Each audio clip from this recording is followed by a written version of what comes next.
जय हिंद साथियों। मैं आर के स्वामी आप सभी का स्वामी क्लासेस फाजिलका में स्वागत करता हूं। साथियों, आज की जो क्लास है हिंदी व्याकरण से संबंधित रहेगी और इस क्लास में हम आज क्रिया और काल का विस्तृत अध्ययन करेंगे। साथियों, आज की इस क्लास में आपको बहुत कुछ नया सीखने को मिलेगा, इसलिए वीडियो के अंत तक जुड़े रहें। वीडियो को लाइक और शेयर अवश्य करें। अगर आपने हमारी पहली वाली क्लासें नहीं देखी हैं तो आप प्ले लिस्ट में जाकर उन क्लासों को अवश्य देखें और हिंदी की बेहतर तैयारी करें। साथियों, चैनल के साथ नए साथियों को अवश्य जोड़ें ताकि वो भी इन वीडियो का लाभ उठा सके। तो शुरू करते हैं आज की क्लास। एक बार सभी साथी वीडियो को लाइक और शेयर कर दें। क्रिया और काल। पहले हम क्रिया का अध्ययन करेंगे। क्रिया की परिभाषा देखते हैं। जिन शब्दों से काम का होना या करना आदि का बोध हो उन्हें क्रिया कहते हैं। यानी कि कहने का भाव यह है कि जिन शब्दों से हमें किसी वाक्य में काम का होना या करना आदि का बोध हो उन्हें क्रिया कहते हैं। क्रिया एक विकारी शब्द है, यानी कि क्रिया जो है एक विकारी शब्द है। मैंने विकारी शब्दों के बारे में आपको पहले बता दिया है कि विकारी शब्द वो शब्द होते हैं जिनमें लिंग, वचन, कारक के आधार पर परिवर्तन हो जाता है। क्रिया जैसे चलना, पढ़ना, लड़ना, खाना, सोना, बजाना इत्यादि शब्द जो हैं क्रिया है। आगे देखते हैं।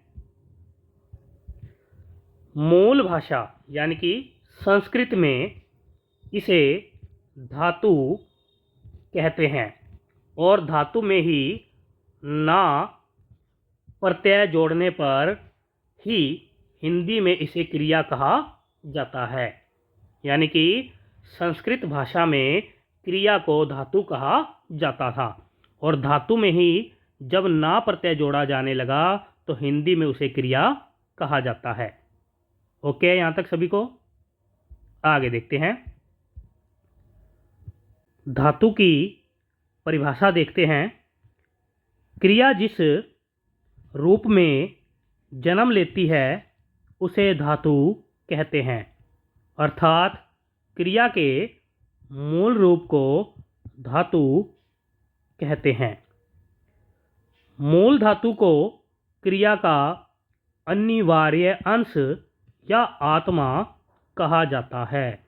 सभी साथी याद कर लेंगे। अगर आपसे पूछा जाए कि क्रिया का अनिवार्य अंश या आत्मा किसे कहा जाता है तो आपका उत्तर आना चाहिए मूल धातु को।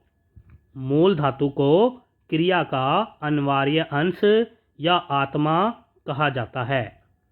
जैसे चल, पढ़, लड़, खा, सो, गा, बजा इत्यादि शब्द जो हैं एक धातु है और इन धातु शब्दों में अगर हम ना प्रत्यय को जोड़ देते हैं तो यही शब्द जो है क्रिया में बदल जाते हैं।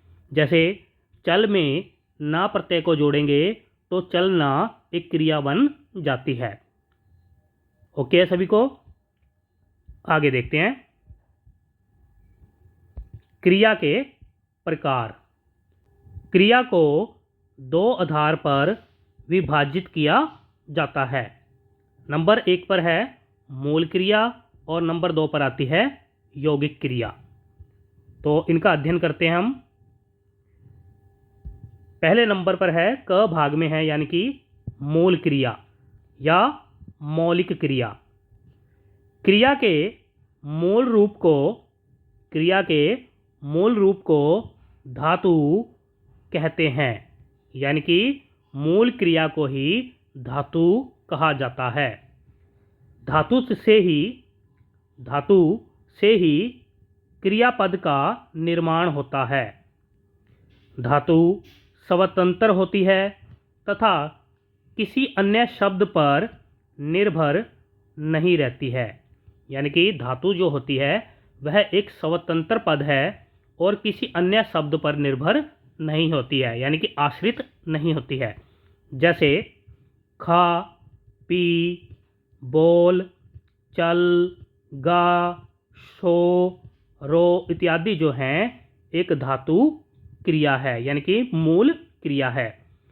धातु में प्रत्यय लगाकर विभिन्न प्रकार की क्रियाएं बनाई जाती है। जैसे पढ़ धातु से पढ़ना, पढ़ाता, पढ़वाना, पढ़वाया इत्यादि जो हैं क्रियाएं बनाई जा सकती हैं। आगे देखते हैं यौगिक क्रिया। यौगिक क्रिया मूल धातु में प्रत्यय लगाकर व कई धातुओं को संयुक्त करके अथवा संज्ञा और विशेषण में प्रत्यय लगाकर यौगिक क्रिया बनाई जाती है। यानी कि कहने का भाव यह है कि जो हमारे पास मूल धातु है या मूल क्रिया है उसमें प्रत्यय लगाकर या कई धातुओं को आपस में जोड़कर या फिर संज्ञा और विशेषण में प्रत्यय लगाकर यौगिक क्रियाएं बनाई जा सकती है। ओके, यहाँ तक।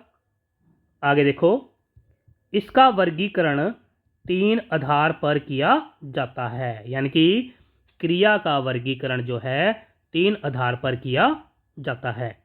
नंबर 1 पर है कर्म के आधार पर, नंबर 2 पर है अर्थ या रचना या संरचना या कार्य या प्रयोग के आधार पर, नंबर 3 पर है अन्य क्रियाएं। कुछ अन्य क्रियाएं हैं जो इन 2 भागों में नहीं आती है, उनको तीसरे भाग में रख दिया जाता है, जिन्हें हम अन्य क्रियाएं के नाम से जानते हैं। ओके, यहाँ तक। आगे देखते हैं। नंबर 1 पर है कर्म के आधार पर क्रिया के 2 भेद होते हैं। कर्म के आधार पर क्रिया के 2 भेद किए जाते हैं। नंबर 1 पर आता है सकर्मक क्रिया और नंबर 2 पर आता है अकर्मक क्रिया। तो पहले हम क भाग में देखेंगे सकर्मक क्रिया। जिस क्रिया का प्रभाव कर्म पर पड़ता है उसे सकर्मक क्रिया कहते हैं। अर्थात जिस वाक्य में कर्म हो या जिस क्रिया में कर्म का बोध हो वह सकर्मक क्रिया होती है। ओके, यहाँ तक। जैसे लिखना, पढ़ना, खाना, पीना, देखना, गाना, बोलाना, पकाना, बनाना, चलाना, रुलाना, सुलाना, बैठाना, उठाना, हंसाना, उड़ाना, देना, लेना, फेंकना, संभालना, रखना इत्यादि जो है सकर्मक क्रिया के अंतर्गत आते हैं। उदाहरण से समझते हैं। उदाहरण में देखो, नंबर 1 उदाहरण पर है राम पुस्तक पढ़ता है। तो क्या पढ़ता है? पुस्तक, यानी कि इसमें कर्म है, राम द्वारा पुस्तक पढ़ी जा रही है, तो ये क्या हुआ? एक सकर्मक क्रिया है।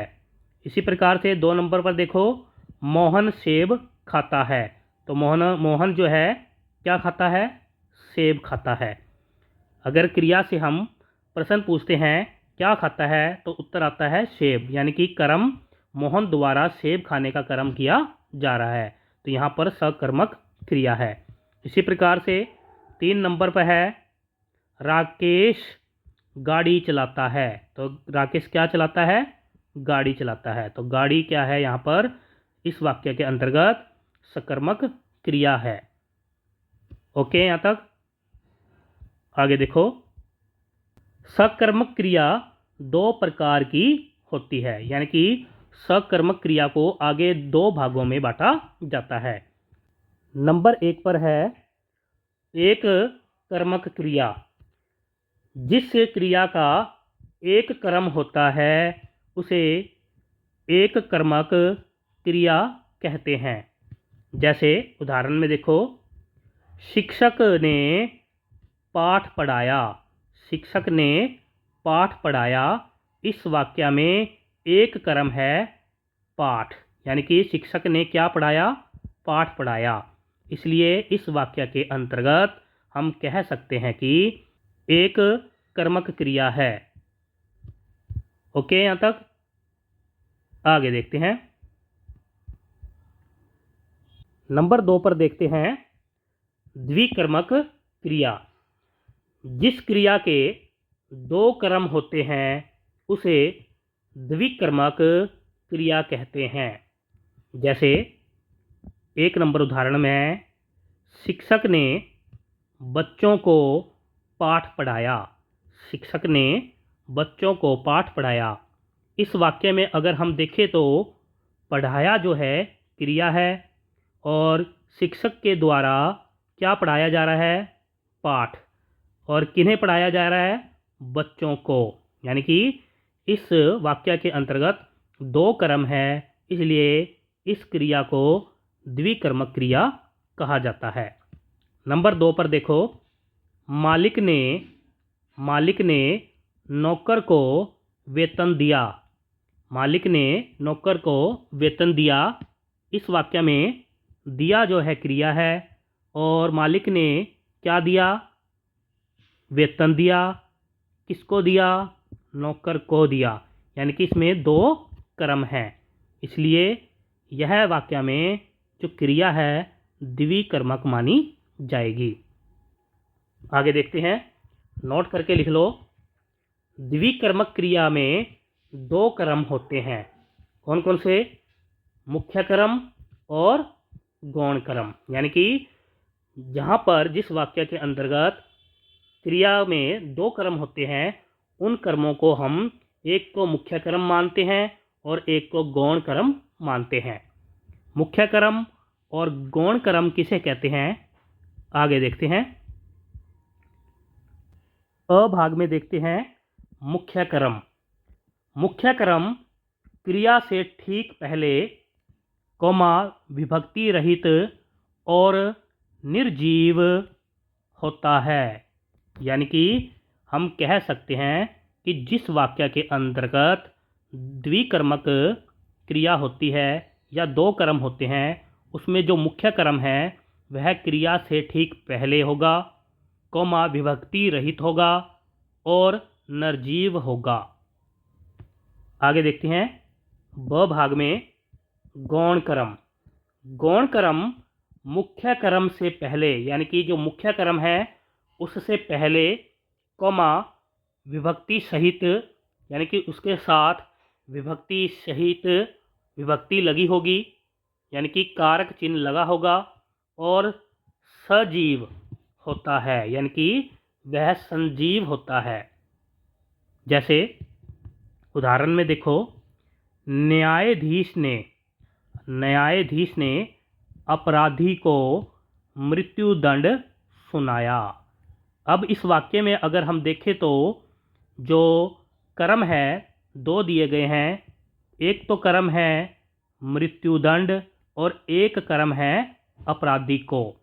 यानी कि इस वाक्य के अंतर्गत जो मृत्युदंड है यह मुख्य कर्म है, क्योंकि यह क्रिया से ठीक पहले है और विभक्ति रहित है, यानी कि कारक चिन्ह नहीं लगा हुआ है और निर्जीव है।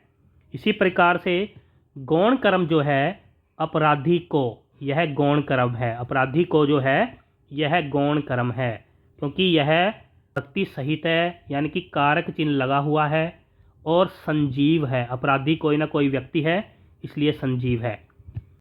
विशेष कथन में देखो, यदि वाक्य में दान, पुरस्कार, उपहार आदि का भाव हो तो गौण कर्म को संप्रदान कारक माना जाता है। यहाँ याद रख लेना साथियों कि अगर वाक्य के अंदर आपको किसी को दान देने के बारे में, किसी को पुरस्कार देने के बारे में या उपहार देने के बारे में पता लगे और उस वाक्य में गौण कर्म हो तो वह गौण कर्म जो है संप्रदान कारक माना जाएगा। जैसे उदाहरण में देखते हैं, राजा ने गरीबों को कम्बल दान किए। यहाँ पर दान देने की बात हो रही है, तो राजा ने गरीबों को क्या दान दिए? कंबल। कंबल जो है मुख्य कर्म है और गरीबों को यहाँ पर जो है गौण कर्म के रूप में प्रयोग हुआ है। लेकिन यहाँ पर हम इस वाक्य के अंतर्गत दान देने की बात हो रही है, तो गौण कर्म को गौण कर्म ना मानकर हम इसे संप्रदान कारक मानेंगे। इसलिए इस वाक्य में जो है एक कर्मक क्रिया है। सभी साथी याद कर लेना, यहाँ पर क्या है? एक कर्मक क्रिया। गौण कर्म को हम संप्रदान कारक मानेंगे। ओके सभी को, आशा करता हूँ कि आप सभी को समझ में आ रहा होगा। आगे देखते हैं, ख भाग में है। ख भाग में देखते हैं अकर्मक क्रिया। जिस क्रिया का प्रभाव कर्म पर न पड़कर कर्ता पर पड़ता है उसे अकर्मक क्रिया कहते हैं। अर्थात जिस क्रिया में कर्म का बोध न हो उसे अकर्मक क्रिया कहते हैं। जैसे चलना, सोना, उठना, उड़ना, रोना, नहाना, हंसना, बैठना इत्यादि जो क्रियाएं हैं अकर्मक क्रिया के अंतर्गत आती है। इसे उदाहरण से समझते हैं। देखो उदाहरण नंबर 1 पर है, बच्चा बच्चा दिन में रोता है। बच्चा दिन में रोता है। कौन रोता है? बच्चा रोता है, यानी कि इस बच्चा जो है यहाँ पर करता है और रोना की क्रिया जो इस बच्चे द्वारा ही की जा रही है। तो इसका यानी कि रोना जो क्रिया है इसका प्रभाव किस पर पड़ रहा है? कर्ता पर पड़ रहा है। इसलिए इस वाक्य में अकर्मक क्रिया है। उसी प्रकार से पक्षी आकाश में उड़ते हैं। आकाश में उड़ते हैं। कौन उड़ते हैं से पता लगता है कि हमें पक्षी उड़ते हैं। कौन उड़ रहे हैं? पक्षी। पक्षी क्या है यहाँ पर? करता है। और उड़ने की क्रिया किनके द्वारा की जा रही है? पक्षी के द्वारा। तो यहाँ पर जिस वाक्य में कर्ता द्वारा कोई काम किया जा रहा है या कर्ता पर जिसका प्रभाव पड़ रहा है उस वाक्य में जो क्रिया होती है वह अकर्मक क्रिया होती है। नंबर 3 पर देखो, गीता बैठी है। तो कौन बैठी है? गीता बैठी है। और गीता क्या है? कर्ता। तो यह भी क्या है? वाक्य अकर्मक क्रिया के अंतर्गत आता है। ओके सभी को, आगे देखते हैं।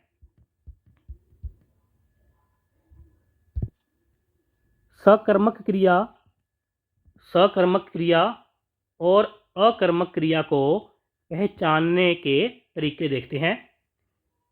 किसी भी क्रिया से क्या और किसको, क्या और किसको से प्रश्न करने पर यदि प्रश्न का उत्तर मिलता है तो वह उत्तर ही कर्म होता है और वह क्रिया सकर्मक क्रिया कहलाती है। यानी कि कहने का भाव यह है कि जब हम किसी वाक्य में किसी क्रिया से क्या और किसको से यानी क्या और किसको शब्द लगाकर प्रश्न करते हैं तो जो हमें उत्तर मिलता है वह कर्म होता है और वह जो क्रिया है सकर्मक क्रिया कहलाती है। यदि कोई उत्तर नहीं मिलता है तो उस वाक्य की क्रिया अकर्मक कहलाती है। आगे देखते हैं, पदों या कारक की पहचान करके भी हम क्रिया के बारे में पता लगा सकते हैं कि क्रिया सकर्मक है या क्रिया अकर्मक है। जैसे पेड़ से पत्ता गिरता है। यहाँ पर पेड़ से पत्ता गिरता है अलग होता है, तो अलग होने का भाव हमें कहाँ से पता लगता है, किस कारक से पता लगता है, अपादान कारक से। तो इसलिए यहाँ पर जो है अकर्मक क्रिया है। इसी प्रकार नंबर 2 पर देखते हैं, मोहन अखबार पढ़ता है। इस वाक्य में देखते हैं कि क्रिया अकर्मक है या सकर्मक है। तो हम क्रिया देखते हैं, क्रिया है पढ़ता, और पढ़ता क्रिया से हम क्या और किसको शब्द लगाकर अगर प्रश्न करेंगे तो हमें उत्तर मिल जाएगा। जैसे क्या पढ़ता है, अखबार। तो उत्तर हमें जब मिल रहा है तो यहाँ पर एक कर्म है, यानी कि यही कर्म है, और जब जिस क्रिया में कर्म होता है तो वह क्रिया सकर्मक क्रिया कहलाती है। ओके, यहाँ तक सभी को। आगे देखते हैं। आगे देखो, अगर कर्ता के साथ, याद रखना, अगर कर्ता के साथ ने लगा हो तो क्रिया सदैव क्या होती है, सकर्मक होती है। कर्ता के साथ अगर ने विभक्ति चिन्ह लगा हो तो क्रिया सदैव सकर्मक होती है, याद रख लेना, नोट करके लिख लो। अगर कर्ता के साथ ने विभक्ति चिन्ह लगा हो तो वाक्य जो है भूतकाल में होगा। वाक्य किस में होगा, भूतकाल में। अगर कर्ता के साथ ने विभक्ति चिन्ह लगा हो तो सदैव कर्तृवाच्य होता है, सदैव कर्तृवाच्य होता है। यह दोनों कथन जो है याद रखने के लिए बहुत महत्वपूर्ण है, इसलिए सभी साथी याद कर लेंगे। इन सभी का हम जब हम वाच्य करेंगे वहाँ पर प्रयोग होगा, और जब हम काल का अध्ययन करेंगे तो भी यहाँ पर हमें पता लग जाएगा। आगे देखते हैं। नंबर 2 पर है, अर्थ या रचना के आधार पर क्रिया के 5 भेद होते हैं। कितने भेद होते हैं, 5 भेद होते हैं। क भाग में देखते हैं, क्रियार्थक संज्ञा। क्रियार्थक संज्ञा, जब कोई क्रिया संज्ञा के स्थान पर आकर संज्ञा की भांति व्यवहार करने लगती है तो उसे क्रियार्थक संज्ञा कहते हैं।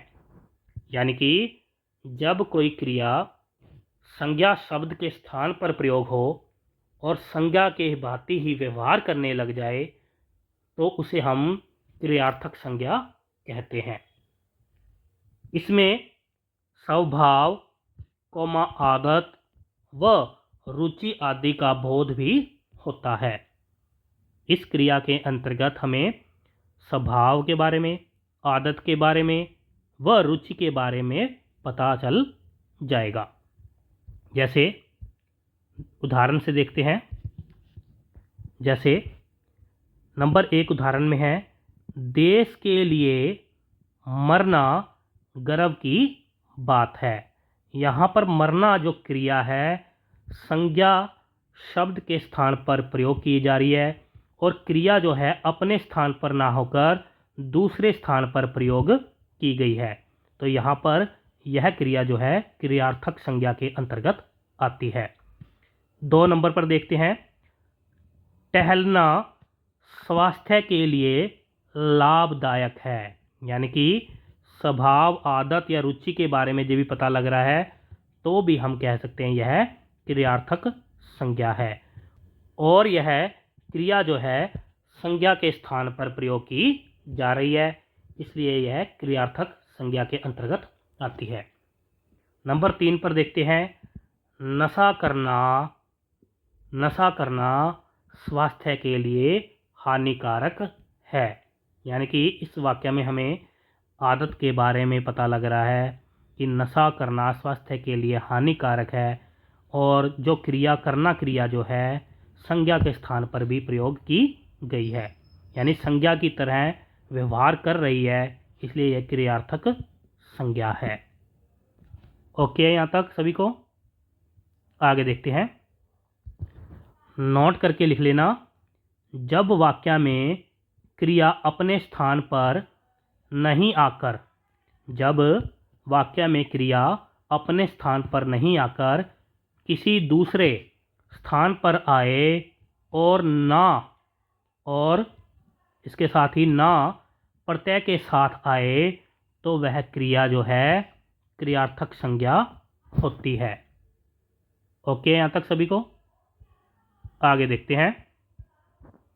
ख भाग में देखते हैं प्रेरणार्थक क्रिया।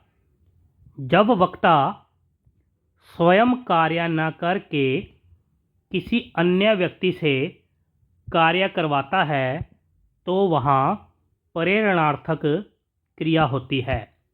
यानी कि कहने का भाव यह है कि जब बोलने वाला स्वयं कार्य यानी कि अपने आप कार्य न करके किसी अन्य या दूसरे व्यक्ति से कार्य करवाता है तो वहाँ पर प्रेरणार्थक क्रिया होती है। प्रेरणार्थक क्रिया दो प्रकार की होती है। कितनी प्रकार की होती है? दो प्रकार की। नंबर एक पर है प्रथम या प्रत्यक्ष प्रेरणार्थक क्रिया। जो क्रिया सामने वाले व्यक्ति से करवाई जाए वह प्रथम प्रेरणार्थक क्रिया कहलाती है। यानी कि कहने का भाव यह है कि जब क्रिया जो है वक्ता सामने खड़े व्यक्ति से करवाता है तो वहाँ पर प्रथम प्रेरणार्थक या प्रत्यक्ष क्रिया कहलाती है। प्रत्यक्ष प्रेरणार्थक क्रिया कहलाती है। जैसे आगे देखते हैं। नोट करके लिख लो। यह क्रिया धातु में आना प्रत्यय जोड़कर बनाई जाती है। जैसे उदाहरण से देखते हैं। नंबर एक पर है सोनू कलम उठाना। सोनू कलम उठाना यानी वक्ता जो है सोनू से कलम उठवाता है। स्वयं काम ना करके वह काम किससे करवा रहा है? सोनू से करवा रहा है। तो इस वाक्य में जो है प्रथम प्रेरणार्थक क्रिया है। नंबर दो पर देखते हैं। माँ आज खाने में दाल बनाना। यानी कि जो बेटा है अपनी माँ से यानी कि सामने खड़ी माँ से कह रहा है कि माँ आज खाने में दाल बनाना। यानी कि स्वयं काम ना करके वह अपनी माँ से काम करवा रहा है। तो यह प्रथम प्रेरणार्थक क्रिया है। ओके यहाँ तक? आगे देखते हैं। नंबर दो पर है द्वितीय प्रेरणार्थक क्रिया यानी कि दूसरी प्रेरणार्थक क्रिया। जो क्रिया किसी तीसरे व्यक्ति से कराई जाए वह द्वितीय प्रेरणार्थक क्रिया कहलाती है। यानी कि हम कह सकते हैं कि जब वक्ता सामने खड़े व्यक्ति से काम ना करवाकर किसी तीसरे व्यक्ति से काम करवाने के लिए कहता है तो वहाँ पर द्वितीय प्रेरणार्थक क्रिया होती है। नोट करके लिख लो। यह क्रिया धातु में वाना प्रत्यय जोड़कर बनाई जाती है। जैसे उदाहरण से समझते हैं। नंबर एक पर है सोनू कलम उठवाना। यानी कि अब जो कहने वाला है वह सोनू को कह रहा है कि कलम उठवाना। अब सोनू भी वह काम ना कर सोनू किसी तीसरे व्यक्ति से काम करवा रहा है। तो इस वाक्य में हम कह सकते हैं कि द्वितीय प्रेरणार्थक क्रिया है। इसी प्रकार से दूसरे वाक्य में देखो। माँ आज खाने में दाल बनवाना। अब जो बेटा है अपनी माँ से कह रहा है कि माँ खाने में दाल बनवाना। अब माँ जो है खुद काम ना कर वह दाल किसी तीसरे व्यक्ति से बनवाएगी, तो इस वाक्य में भी हम कह सकते हैं कि द्वितीय प्रेरणार्थक क्रिया है। यानी कि सीधा सीधा भाव यह निकलता है कि जो वक्ता होता है वह कहता काम किसी दूसरे व्यक्ति को है, लेकिन जो दूसरा व्यक्ति है वह काम ही तीसरे व्यक्ति से जब करवाता है तो वहाँ पर द्वितीय प्रेरणार्थक क्रिया होती है। ओके, यहाँ तक आगे देखते हैं। ग भाग में है पूर्वकालिक क्रिया। जब किसी वाक्य में कर्ता एक क्रिया को समाप्त करके दूसरी क्रिया करता है, तब पहली क्रिया को पूर्वकालिक क्रिया कहते हैं। यानी कि पूर्वकालिक क्रिया कहते हैं। नोट करके लिख लो, यह क्रिया धातु में कर शब्द जोड़कर बनाई जाती है। यानी कि इस क्रिया में, यानी कि पूर्वकालिक क्रिया में हमें कर शब्द देखने को मिलेगा। आगे देखते हैं, उदाहरण से समझो। नंबर 1 उदाहरण में देखो, मोहन पढ़कर सो गया। मोहन इस वाक्य में 2 क्रियाएं कर रहा है। पहली क्रिया वह पढ़ना वाली कर रहा है और दूसरी क्रिया वह सोने वाली कर रहा है। तो पहली क्रिया जो है वह पूर्वकालिक क्रिया कहलाएगी। यानी कि हम देख रहे हैं कि यहाँ पर धातु पढ़ धातु में कर प्रत्यय भी जुड़ा हुआ है। हम इस प्रकार से भी इसे पहचान सकते हैं। नंबर 2 पर देखो, राधा खेल कर पढ़ने लगी। तो पहले काम राधा ने क्या किया? खेलने वाला, और उसके बाद किया पढ़ने वाला। तो खेल कर जो क्रिया है वह पूर्वकालिक क्रिया कहलाएगी। ओके, यहाँ तक सभी को? आगे देखते हैं। ग भाग में देखते हैं संयुक्त क्रिया या यौगिक क्रिया। 2 या 2 से अधिक धातुओं के योग से बनकर नया अर्थ देती है, उसे संयुक्त या यौगिक क्रिया कहते हैं। यानी कि कहने के भाव यह है कि जब 2 धातु या 2 से अधिक धातु मिल जाती है और एक नया अर्थ देती है, उसे संयुक्त क्रिया या यौगिक क्रिया कहते हैं। इसमें एक क्रिया मुख्य अर्थ को और दूसरी क्रिया अर्थ की विशेषता बताती है। याद रख लेना, इसमें 2 क्रिया होगी और 2 क्रिया में जो एक क्रिया है वह मुख्य अर्थ को और दूसरी क्रिया जो है अर्थ की विशेषता बताती है। यह 11 प्रकार की होती है। यानी कि इसके आगे 11 भेद किए जाते हैं। पहले हम उदाहरण से समझते हैं कि संयुक्त क्रिया या यौगिक क्रिया क्या होती है वाक्य के अंतर्गत। नंबर 1 पर देखो, आपने पाठ पढ़ लिया। यहाँ पर पढ़ लिया, यह 2 क्रियाएं हैं, एक है पढ़ना और एक है लेना।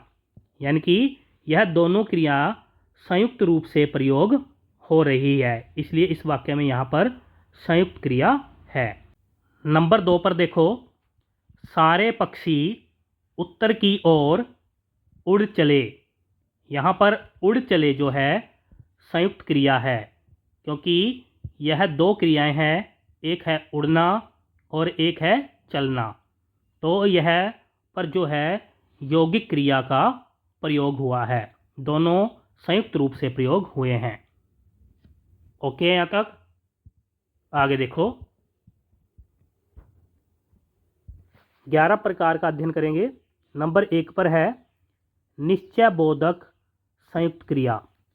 ऐसी क्रिया जहाँ कार्य के निश्चित रूप से होने का बोध हो, उसे निश्चय बोधक संयुक्त क्रिया कहते हैं। जैसे बच्चा चलते चलते गिर पड़ा, यानी कि निश्चित हो गया कि वह गिर गया है। यहाँ पर गिर पड़ा जो है संयुक्त क्रिया का उदाहरण है। और कौन से संयुक्त क्रिया में? निश्चय बोधक संयुक्त क्रिया। ओके, यहाँ तक। आगे देखें। नंबर 2 पर है शक्ति बोधक संयुक्त क्रिया। ऐसी क्रिया जहाँ काम को करने की शक्ति हो उसे शक्ति बोधक संयुक्त क्रिया कहते हैं। इसमें धातु के बाद सकना या सकता शब्द लगा होता है। जैसे वह अब हिंदी पढ़ सकता है। वह हिंदी पढ़ सकता है, यानी पढ़ सकता। यहाँ पर इस वाक्य के अंतर्गत हमें शक्ति का बोध हो रहा है, तो यह पढ़ सकता जो है शक्ति बोधक संयुक्त क्रिया है। आगे देखते हैं। नंबर 3 पर देखते हैं आरंभ बोधक संयुक्त क्रिया। ऐसी क्रिया जहाँ किसी कार्य का आरंभ होना दिखाया जाए वह आरंभ बोधक संयुक्त क्रिया होती है। जैसे बच्चा अब चलने लगा है। इस वाक्य के अंतर्गत चलने लगा क्रिया जो है आरंभ बोधक संयुक्त क्रिया है। यानी कि इस वाक्य में हमें बच्चे द्वारा कार्य आरंभ होने का पता चल रहा है। आगे देखते हैं। नंबर 4 पर है अवकाश बोधक संयुक्त क्रिया। ऐसी क्रिया जहाँ किसी कार्य को करने की आज्ञा या छूट दी जाए उसे अवकाश बोधक या अनुमति बोधक संयुक्त क्रिया कहते हैं। जैसे नंबर 1 पर है उसे अपने शहर जाने दो। उसे अपने शहर जाने दो। यहाँ पर जाने दो जो है अवकाश बोधक संयुक्त क्रिया है। नंबर 2 पर देखो सबसे पहले सीमा को बोलने दो। इस वाक्य में भी जो बोलने दो क्रिया है यह अवकाश बोधक संयुक्त क्रिया है। आगे देखते हैं। नंबर 5 पर है परतंत्रता बोधक संयुक्त क्रिया। ऐसी क्रिया जहाँ किसी कार्य को मजबूरी में करना पड़ता हो उसे परतंत्रता बोधक संयुक्त क्रिया कहते हैं। इसमें धातु के बाद पढ़ना शब्द लगा होता है। जैसे मुझे स्कूल में जाने के लिए पैदल चलना पड़ता है। यहाँ पर चलना पड़ता जो है परतंत्रता बोधक संयुक्त क्रिया है। आगे देखते हैं।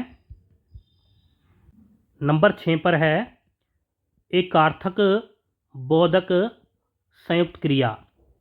ऐसी क्रिया जहाँ दो क्रिया मिलकर एक ही अर्थ प्रदान करे अथवा दो समान ध्वनि वाली क्रिया एक साथ आई हो उसे एकार्थक बोधक या पुनरुक्त संयुक्त क्रिया कहते हैं। जैसे राम की माताजी अब चलने फिरने लगी है। यहाँ पर चलने फिरने लगी जो है एकार्थक बोधक संयुक्त क्रिया है। आगे देखते हैं। नंबर 7 पर देखते हैं अभ्यास बोधक संयुक्त क्रिया। ऐसी क्रिया जो क्रिया में अभ्यास का बोध कराए उसे अभ्यास बोधक संयुक्त क्रिया कहते हैं। इसमें क्रिया के साथ करती या करता या करते हैं क्रिया लगती है। जैसे राहुल सुबह शाम दौड़ा करता है। सुबह शाम दौड़ा करता है। राहुल सुबह शाम दौड़ा करता है। इस वाक्य में दौड़ा करता जो है अभ्यास बोधक संयुक्त क्रिया है। ओके, यहाँ तक। आगे देखते हैं। नंबर 8 पर है इच्छा बोधक संयुक्त क्रिया। ऐसी क्रिया जहाँ किसी वस्तु की प्राप्ति की इच्छा दिखाई जाए उसे इच्छा बोधक संयुक्त क्रिया कहते हैं। इसमें धातु के बाद चाहता चाहता शब्द लगा होता है। जैसे श्याम अध्यापक बनना चाहता है। श्याम अध्यापक बनना चाहता है। बनना चाहता यहाँ पर जो क्रिया है इच्छा बोधक संयुक्त क्रिया है। आगे देखते हैं। नंबर 9 पर है समाप्ति बोधक संयुक्त क्रिया। ऐसी क्रिया जहाँ कार्य समाप्त होने का बोध हो उसे समाप्ति बोधक संयुक्त क्रिया कहते हैं। इसमें धातु के बाद चुका शब्द लगा होता है। जैसे सोहन हिंदी का पाठ पढ़ चुका है। पढ़ चुका जो है यहाँ पर समाप्ति बोधक संयुक्त क्रिया है। आगे देखते हैं। नंबर 10 पर देखते हैं नित्यता बोधक संयुक्त क्रिया। ऐसी क्रिया जहाँ किसी कार्य के होने की नित्यता का बोध हो उसे नित्यता बोधक संयुक्त क्रिया कहते हैं।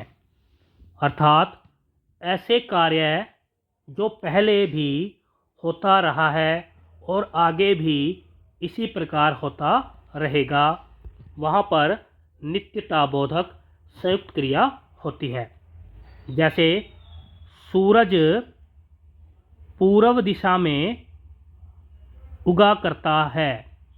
तो यहाँ इस वाक्य में जो सूरज है वह पहले भी पूर्व दिशा में ही उगता था और आगे भी उगता रहेगा, इसलिए यहाँ पर उगता करता है जो इस वाक्य में नित्यता बोधक संयुक्त क्रिया है।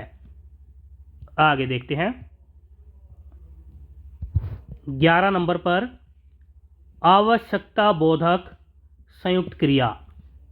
ऐसी क्रिया जिससे किसी कार्य की आवश्यकता का बोध हो उसे आवश्यकता बोधक संयुक्त क्रिया कहते हैं। इसमें धातु के बाद चाहिए शब्द लगा होता है। जैसे तुम्हें अपने माता पिता से मिलना चाहिए। तुम्हें अपने माता पिता से मिलना चाहिए। यहाँ पर मिलना चाहिए जो है आवश्यकता बोधक संयुक्त क्रिया का उदाहरण है। ओके, यहाँ तक सभी को। आगे देखते हैं। अण भाग में है सहायक क्रिया। जो क्रिया मुख्य क्रिया के साथ मिलकर उसका भाव स्पष्ट या भाव को पूरा करती है तथा क्रिया के काल के विषय में बताती है उसे सहायक क्रिया कहते हैं। नोट करके लिख लो। यह वाक्य के काल का परिचायक होती है और समय का बोध कराती है। सहायक क्रिया जो है वाक्य के काल का परिचायक होती है और इससे हमें समय का बोध होता है। जैसे नंबर 1 पर है बच्चे हंस रहे थे। बच्चे हंस रहे थे। हंसना यहाँ पर क्रिया है और रहे थे जो है यहाँ पर सहायक क्रिया है। नंबर 2 पर देखो, विद्यार्थी पढ़ रहे हैं। पढ़ रहे हैं, यहाँ पर पढ़ जो है क्रिया है और रहे हैं जो है यहाँ पर सहायक क्रिया है। ओके, यहाँ तक सभी को। आगे देखते हैं, 3 भाग में देखते हैं। 3 नंबर पर देखते हैं क्रिया के अन्य भेद। क भाग में है सजातीय क्रिया। ऐसी 2 क्रिया जो समान जाति की क्रिया हो उसे सजातीय क्रिया कहते हैं। जैसे भारत ने लड़ाई लड़ी, यहाँ पर लड़ना जो क्रिया है और लड़ी जो क्रिया है यह समान जाति की है, इसलिए लड़ाई लड़ी जो है इस वाक्य में सजातीय क्रिया है। आगे देखते हैं, ख भाग में है कालवाचक क्रिया। क्रिया के जिस रूप से यह पता चलता है कि क्रिया किस समय हुई है उसे कालवाचक क्रिया कहते हैं। इसे हम काल के नाम से पढ़ते हैं। इसे हम काल के नाम से पढ़ते हैं, जिसका अध्ययन हम आगे करेंगे। आगे देखते हैं, काल में सहायक क्रिया। भूतकाल में आ, ई, ए, या, ई, चुका, चुकी, चुके, था, थी, थे आदि लगे होते हैं। वर्तमान काल में है, हु, ता है, ती है, ते है, रहा, रही, रहे आदि लगे होती हैं। भविष्य काल के अंतर्गत गा, गी, गे, हो, होगा, होगी, होंगे आदि क्रियाएं लगी होती है जो काल में सहायक होती है। आगे देखते हैं, विशेष कथन में देखो, मुख्यतः ना प्रत्यय लगने से धातु क्रिया बनती है, लेकिन अगर ना प्रत्यय के अलावा कोई और प्रत्यय लगने से क्रिया बनती है तो उसे कृदंत क्रिया कहते हैं। विशेष कथन में यह लिख लेना, जो क्रिया है, ज़्यादातर क्रिया जो है धातु में ना प्रत्यय के लगने से बनती है। अगर ना प्रत्यय न लगकर कोई और प्रत्यय से क्रिया बनती है तो उसे कृदंत क्रिया कहते हैं। ओके, यहाँ तक। आगे देखते हैं, धातु के 5 भेद होते हैं।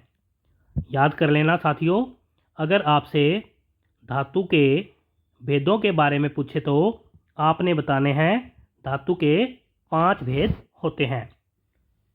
क भाग में है सामान्य धातु या सामान्य क्रिया। यह क्रिया धातु में ना या ता प्रत्यय लगाकर बनाई जाती है। इसे सरल धातु भी कहा जाता है, जैसे सोना, गाना, जाता, बजाना इत्यादि। आगे देखते हैं, ख भाग में है नाम धातु क्रिया। यह धातु या क्रिया संज्ञा, सर्वनाम और विशेषण शब्दों में प्रत्यय लगाकर बनाई जाती है, जैसे बात से बतियाना, हाथ से हथियाना, गरम से गरमाना, आप से अपनाना, लालच से ललचाना, शर्म से शर्माना इत्यादि नाम धातु क्रियाएं हैं। आगे देखते हैं, ग भाग में व्युत्पन्न व्युत्पन्न धातु। यह धातु या क्रिया धातु में अन्य कोई प्रत्यय लगाकर बनाई जाती है। जैसे उठ से उठवाना, उठाना, हंसवाना, पिलवाना, दिलाना, रुलाना इत्यादि जो है व्युत्पन्न धातु कहलाती है। आगे देखते हैं। घ भाग में है अनुकरणात्मक धातु या क्रिया। अनुकरणात्मक धातु या क्रिया विभिन्न